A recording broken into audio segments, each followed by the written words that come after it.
So you might be that person who is a renter and you are trying to decide if I should continue renting or if I should purchase a home, but you don't know how the home buying process works. And with rates being low right now, this is a great time for you, the renter, to get out the home to purchase your first home. So in this video, I'm going to talk about 10 tips for first-time home buyers to buy a home.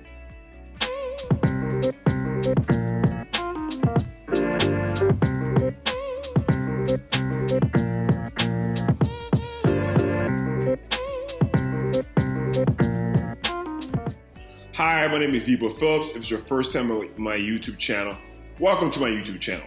Each week I'm going to talk about buyer tips, could be seller tips, could be about the real estate market, could be anything real estate related. And I'll ask in return for you to like, subscribe, and leave a comment below. All right, the first tip for a first-time home buyer to buy a home is you want to start your search early. You want to go online and see what homes are on the market, see where you want to live. It could be check newspapers, magazines, and have a broad idea what's out there. So you want to, start your search early before you start the process to purchase a home. The second tip is to determine how much you can afford. And if you're a renter and you're spending approximately $2,000 a month, and that's what you're very comfortable, you could go online, play with a mortgage calculator, put your $2,000 in and see how much money you want to put a month for down payment to get a rough estimate what you can afford. And if that's what you think you're comfortable affording, maybe you should go that route. Also, lenders, they recommend for you to not spend 3 to 5% more of your income to purchase a home.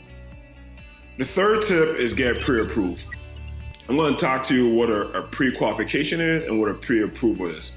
A pre-qualification is that you could go online and it could be, Rocket Mortgage or whatever it is, and you can say, hey, I make $100,000. What happens is that they will give you information and said, all right, you are pre-qualified for a $400,000 loan to buy that property. Then you have a pre-approval. What it is that you talk to a lender, and the lender's gonna ask for your W-2, tax documents, pay stubs, every document that it needs to get you pre-approved for the right amount that you could purchase a home.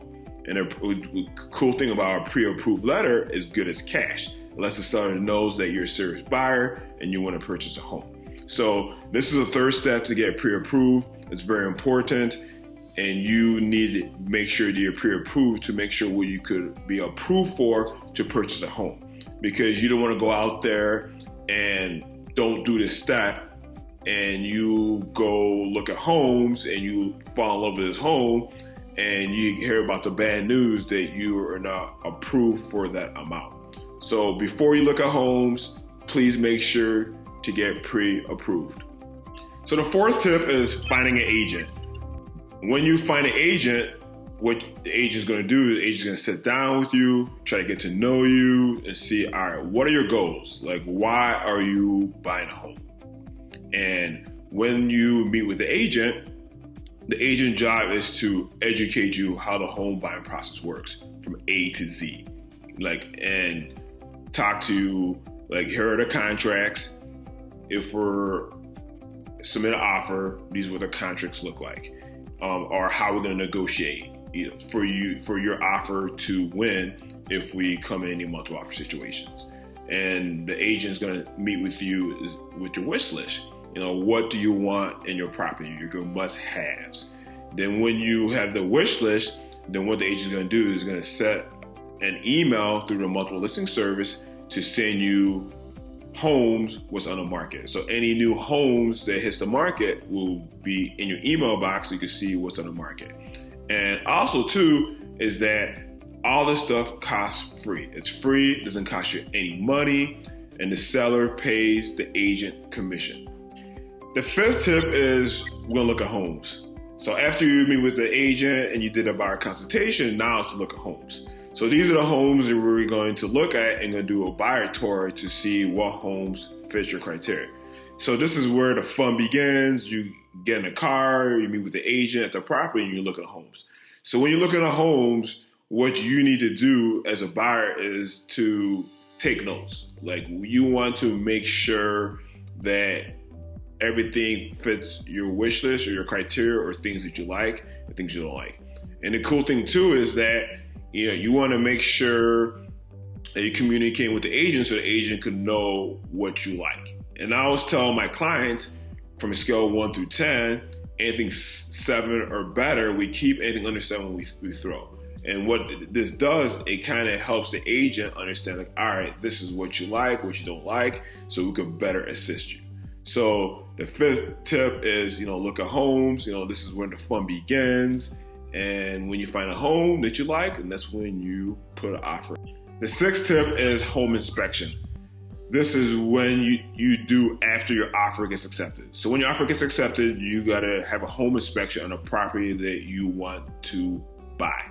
So when a home inspection happens, you want to hire a licensed inspector to inspect your home. As I repeat, a licensed inspector. You don't want to hire some Joe Schmo to inspect your home because Joe Schmo said that, hey, I can save you lots of money to inspect your home. And Joe Schmo does it. It's not a licensed inspector, and something happens to the home and you have auto liability and you're not a happy buyer. So please make sure that you hire a licensed inspector to inspect your home. So when the home inspection happens, they're gonna do is they're gonna go on the roof, check the roof, make sure everything's all good. They're gonna go on the property and look at all the appliances and the water heater and everything, and they're gonna check everything to the fullest. And what they're gonna do is they're gonna have a piece of paper and they're gonna mark and take pictures and show you things that's wrong with the property. Then you're gonna get this list, then you're gonna look over it, and you're gonna tell the agent, all right, off this list, what do you think, or what should I do to have the seller fix?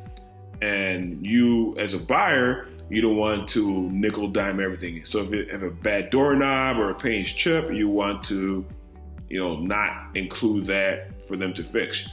You want to make sure that all the major health and safety issues in the home is fixed or under warranty or whatever. So when you do the home inspection, it's very, very important, because if the seller doesn't agree on things that wants to fix, or you guys don't come to agreement, the cool thing is that you can get your earnest money back and walk away.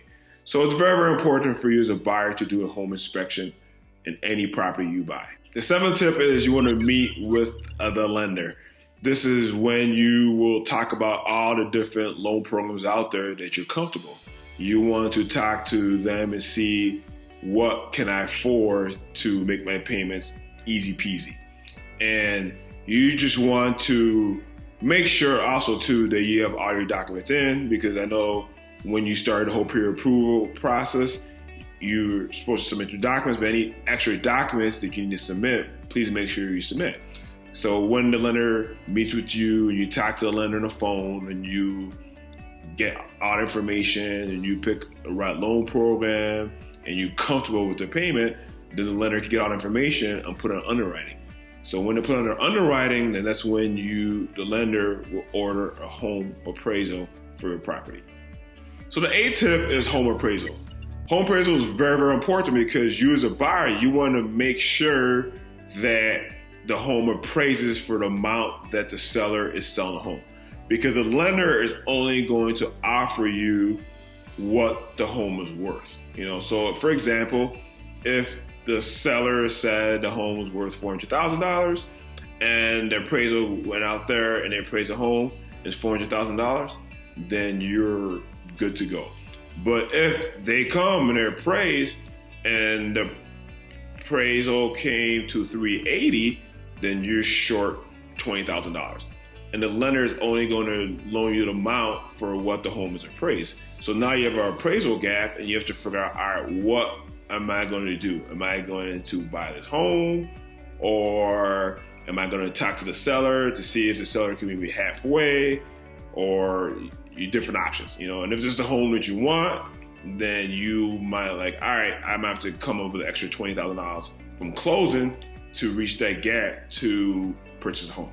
So home appraisal is very, very important to make sure that the lender orders it so they can see how much the home is worth, because the lender is only going to offer you the money what the home is worth. All right, the 9th tip is underwriter approval with working with the lender. So after the appraisal comes back, things are good to go. Now it's like, all right, now the lender is like, all right, he's going to try and schedule something clear to close.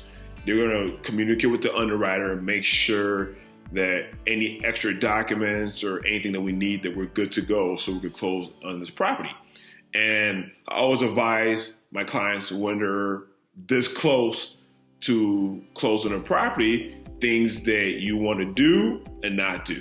So things you want to do is that you want to make sure you are still paying your bills, being current, make sure that anything that you want to do, you communicate with the agent or lender before you do anything crazy. And things that you shouldn't do is that you shouldn't quit your job. You shouldn't make any big purchases. Don't go to IKEA and buy furniture in your property because you're excited because, yeah, I'm about to close. Don't open any credit cards. Just don't do anything dumb that's going to affect you to purchase a home. And anything you think about doing, please call your agent or your lender and ask them, like, hey, is this okay for me to do this? Or if it's not. So it's very, very important that you communicate with your agent and your lender to make sure that you are good to go for a clear to close on your property. The 10th tip and the final tip is closing on your property. This is a big day, you're excited, you're happy, like, woohoo, I did it. I'm closing my property. So before you go to the title company, you want to do a final walkthrough with your agent. You want to go through the property and make sure everything is the same, how you saw the property when you went in there to inspect the property with the licensed inspector. And when you do your final walkthrough, then that's when you go to the title company to, sign documents on your new home. But please make sure you have your ID. Also make sure that you and people who are present, who are going to be on the title. And also you want to make sure that you have funds wired for the closing amount or personal check or a cashier check, which is very, very important. So when you set all the documents and you get funded and everything's all good to go, you get the keys and you go to your home, and now you're a brand new homeowner. Thanks again for watching my video. I've talked about 10 tips for first-time home buyers to purchase a home. And if you're a person in the market that wants to buy a home, this will be very exciting for you to be a homeowner. So thanks again for watching my video. And I'll ask in return for you to like, subscribe, leave a comment below. And guess what, guys? I will see you soon.